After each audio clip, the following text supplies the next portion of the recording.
It's nice to have one princess and two princes. Where's your daughter today? My best friend's comment, whom I hadn't seen in a few years, took me aback. My husband and I just have one son. What are you talking about? We only have Tom. She looked puzzled. That's weird. I could have sworn I saw your husband with a little girl the other day. I shot a questioning look at my husband, who quickly defended himself. She must have seen someone else, not me. But something about his reaction seemed off. Turns out he had a huge secret. My name's Julie, I'm 29, and most of my time is spent as a stay-at-home mom. It's just Billy, our son Tom, and me. Billy works a typical 9-to-5 job, and we tied the knot about 3 years ago. Busy as life can be, I love watching Tom grow up. I've even picked up sewing as a hobby, making cute outfits for him. We're blessed with a supportive group of family and friends. For the most part, life had been predictable. However, doubts about Billy started creeping in, casting shadows on our happiness. We met in college and became close at a club gathering where I'd had a bit too much to drink, and he took care of me. I felt bad for putting him in that spot, but when I tried to apologize, he brushed it off with a kind smile. His caring nature drew me in, and not long after, we became a couple. From college to the working world, our relationship was strong and steady. He eventually popped the question, and we happily said our I do's. Before we married, he expressed his wish for me to be a stay-at-home mom. I grew up pretty lonely with both parents working. I don't want that for our kid. I was on board, so I left my job and embraced homemaking. Our first year as a married couple went by without a hitch, and friends even said they envied our bond. Things changed when he got a new position at work surrounded by the company's top performers. His promotion came with more pay, but also way more stress. Soon his demeanor shifted. Stressed, he started taking out his frustrations on me. This food tastes awful. You're home all day and this is the best you can do? I'm sorry, I thought everything was fine. Whatever, I've lost my appetite. Clean this up. Must be nice playing around all day doing minimal housework and having me support you. After yelling at me, he threw his food on the floor and stormed into his room. I cleaned up, crying. His abusive behavior didn't stop there. He'd lash out at me for buying makeup, calling it wasteful, and if I watched TV for a bit, he'd snap at me to stop lazing around. Nights became unpredictable with him either coming home late or not at all. Many might have considered ending the marriage, but I held on to hope that the loving man I married was still there. When I became pregnant with Tom, things started to look up. His attitude mellowed, especially after Tom's birth. He stepped up, apologized for his past actions, and vowed to be better. I'm so sorry for everything. I promise to be the best husband and father. With that, I believed we were back on track. As time went on, I took up crafting handmade children's items and even started an online shop. I started sewing because I wanted to craft some clothes for my son, but I soon found myself hooked. I began creating children's apparel, fabric toys, baby accessories, and just about anything else I could think of. Initially, it was all for fun. However, after giving a few items to family and friends, they raved about the quality and even suggested I sell them. So I opened an online shop. Business has been booming, with many loyal customers coming back. I've even begun to handle special custom orders, which, while a tad more expensive, are always in demand. But lately something's been amiss. Several of the toys and stuffed animals I made on a whim have vanished. I wondered, did I just put them somewhere and forget? After tearing apart the house searching for them, I came up empty. I even asked Billy about it, but he just shrugged, saying no clue. It felt off. Things escalated when a custom-made stuffed animal disappeared. While the loss of the other toys was odd, this was an item someone had ordered and paid for. This wasn't just an oversight, it felt like theft. The customer was one I'd worked with several times before. I contemplated reporting it, but Billy was dead set against involving the cops. Involve the police over a missing toy? Think about the neighborhood gossip, he said, looking more frazzled than necessary. I countered, it's not just any toy, it's a paid order. What if someone's targeting our house? We can't overlook this. he retorted. Let's search again. Maybe you overlooked it. If it's still gone, then maybe we can think about the police. I'll help. We went back and forth, but in the end I decided to wait a few more days before making a report. However, the very next day, the missing toy was suddenly back, in a spot I'd checked multiple times. When I pointed it out, Billy just smirked. See? Told you. He implied I was forgetful, suggesting the other missing items might just be misplaced as well. While I acknowledged him, something felt off. Fast forward a bit, and while out shopping, I bumped into my high school friend Lindsay. "Julie? Is that you?" she exclaimed. "Oh my gosh, Lindsay. Wow, it's been 3 years? How's life been?" "Amazing. I finished up my work in Italy and just returned." She'd moved to Italy short after attending our wedding, so this was a mini reunion of sorts. As we chatted, Tom grew restless.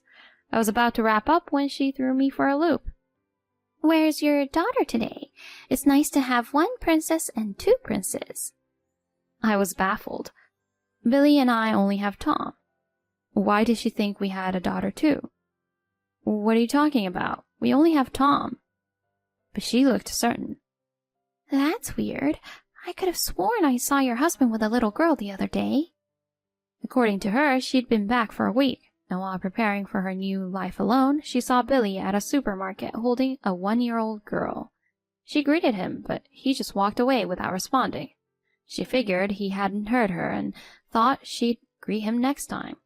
That's why she assumed we first had a daughter, then a son. I shot Billy a look, but he just turned away looking uneasy. We quickly wrapped up our conversation with Lindsay, but I couldn't shake the feeling that Billy was hiding something from me. After getting home, I cornered him. "All right, what's the deal? No one in our families has a 1-year-old girl. Are you messing around behind my back?" He looked genuinely frightened by my questions, but he firmly denied everything. I have no idea what you're talking about. Lizzie must have confused me with someone else. Tom's our only kid. His evasiveness was written all over his face, but I knew pushing him wouldn't lead to a confession. I decided to pretend to believe him and apologized with a remorseful look. "You're right. You never hurt Tom or me. People do have doppelgangers, after all. I just jumped to conclusions after what Lindsay said. I'm sorry." Looking relieved, he said, It's okay. Anybody would have been rattled by that kind of comment. But can we move on? I'm starving. Is dinner ready? "Yeah, I'll get started. I've got your favorite steak ready to go." On the outside, things seemed resolved. He likely thought he had thrown me off the scent, but I wasn't about to drop it. I was determined to uncover the truth. I hired a private eye to tail him. I played it cool, making it seem like everything was normal between us. Initially, he seemed a bit suspicious, but eventually he let his guard down, completely unaware of my moves behind the scenes. A month later, the PI delivered his findings. As I had feared, Billy was cheating. The evidence pointed to a colleague of his, named Erica. They'd been seeing each other for about 2 years, which coincided with when his behavior at home started to change. The twist was, Erica believed she was the main woman in his life, and thought they were married. Photos of her showed a young girl, probably her daughter. In one of the pics, the little girl was holding one of my handmade items that had mysteriously disappeared. Billy had likely swiped it and given it to them. I was livid. As part of the surveillance, I learned they'd all be at a department store event on a day Billy told me he'd be on a business trip. I left Tom with my folks and staked out the location. Before long, there they were, Billy, Erica, and the little girl acting like a picture-perfect family. I walked up and said, "Looks like a fun day out. Mind if I join?" Erica looked puzzled, but Billy went ghost white. What are you doing here? He stammered. Erica, taken aback by his reaction, queried, Who are you?" Keeping my cool, I answered, "I'm Julie, and Billy, the man you're with, is my husband." She gasped. "Your husband?" Clearly shaken, we agreed to continue our conversation at my place. Once there, we compared notes. I showed her our wedding photos and marriage certificate. Faced with the undeniable evidence, she went pale. Billy, for his part, couldn't even meet our eyes. After everything came to light, Erica shared that she started seeing Billy around 2 years ago. When she became pregnant, she proposed marriage. They completed the marriage forms and she trusted him to turn them into City Hall. Turns out he never did, so they weren't technically married. As for the handmade items I recognized, Billy had given those to her as gifts. Finally, Billy, looking defeated, fessed up.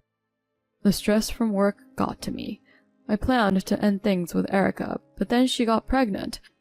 We work at the same place, so walking away wasn't simple. That's why I lied about us being married. He was clearly shaken, but I couldn't muster any sympathy. My anger flared, and I could see Erica felt similarly. She shot Billy an icy look, then turned to me. I'm really sorry. I had no clue about any of this. It's one thing to cheat, but to have a child. She said she'd compensate me for the ordeal. I saw her genuine remorse and figured she was another victim in all of this. I reassured her. You don't have to apologize. I'm sorry my husband put you through this. Take some time for yourself and we can figure things out later.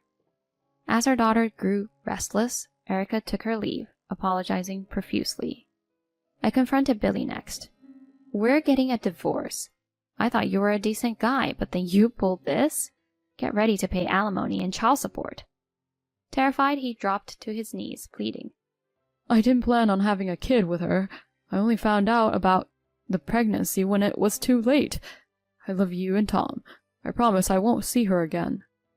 Don't see her again? That's your child. You need to step up. He desperately suggested. We could leave everything behind, move somewhere else with Tom. It's her child. She decided to have it. Let her raise it on her own. Let's move somewhere far with Tom. Okay, honey? I snapped back. Seriously? You think I'd go for that? You're unbelievable. We're so over. Just stay away from Tom and me, you pathetic loser. He started crying, and all I could do was shake my head. A few months down the line, after navigating the legal maze, the divorce was finalized. Of course, I got custody of Tom, and Billy was on the hook for alimony and child support. Erica also pursued him for child support and damages. While she wanted to compensate me, I refused. She was in the same boat as a single mom. Though it all, Erica and I supported each other. I moved back with my parents, who were livid with Billy, but super helpful with Tom. I managed to land a job not long after. A few days post-divorce, I got a call from Billy's parents apologizing for everything. They filled me in on how he was doing, and it wasn't pretty. After Erica quit and spilled all the beans, Billy got a demotion at work. Now he's dealing with judgment from coworkers while juggling payments to both of us. His parents are ensuring he keeps up with his financial commitments. They're genuinely kind-hearted, and even with a busy job, I continue to make clothes for Tom. There'll be hurdles along the way, but I'm committed to doing my best for my son.